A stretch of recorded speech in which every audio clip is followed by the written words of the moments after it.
General గా parents psychology, especially Indian parents psychology ఎలా ఉంటుందంటే, పిల్లాడు పుట్టగానే వీడు డాక్టర్, ఇంజనీర్ అని ఉయ్యాల్లో ఉండగానే డిసైడ్ అవుతారు, ఫిక్స్ అయిపోతారు. ఏదో దివ్య దృష్టితో వీళ్ళు భవిష్యత్తును చూసేసినట్టు. అప్పటి నుంచి ఆ స్కూల్ అని ఈ స్కూల్ అని లక్షల డొనేషన్లు కట్టి కష్టపడి ఐఐటి అని A3 అని చదివించేస్తారు. వీళ్ళ కష్టానికి తగ్గట్టు వాడు మంచిగా ఫారెన్ లో సెటిల్ అయిపోతాడు. అనుకోకుండా ఒక రోజు తల్లిలో తండ్రి శివక్యం అయినప్పుడు బంధువులు ఇలా పితృ రుణమో మాతృ రుణమో తీర్చుకోవాలి, దేశానికి రారా అంటే, బాబాయ్ ఇలా లీవ్ దొరకట్లేదు, అసలే రష్యన్లు, టికెట్ రేట్లు అందుబాటులో లేవు, కార్యక్రమాలు మీరు చేయండి. ఆ బూడిద పాప మాడికి అస్థికలు అంటాం కూడా తెలియదు, ఆ బూడిద తీసుకెళ్లి నేను నాకు కుదిరినప్పుడు కాశీలో కలిపేస్తాలే అని అంటాడు. ఇది ఎంత మాత్రం ఎగ్జాగరేషన్ కాదు. ఇలాంటి ఎగ్జాంపుల్స్ బోల్డ్ చూసా, మీరు కూడా చూసే ఉంటారు.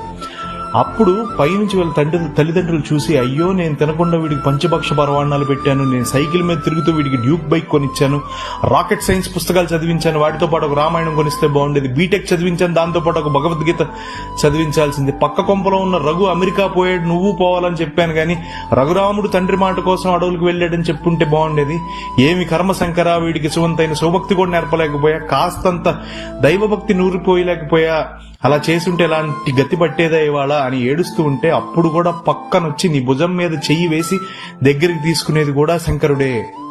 చదువుతో పాటు పురాణాలు నేర్పడం వల్ల పోయేదేమీ లేదు. స్పిరిచువల్ నాలెడ్జ్ ఉన్నవాడు ఎప్పుడు ఈ మెటీరియలిస్టిక్ వరల్డ్ లో అందరికన్నా చాలా పీస్ ఆఫ్ మైండ్ తో బతకగలడు, తన కుటుంబానికి సంతోషాన్ని ఇవ్వగలడు. Spiritual knowledge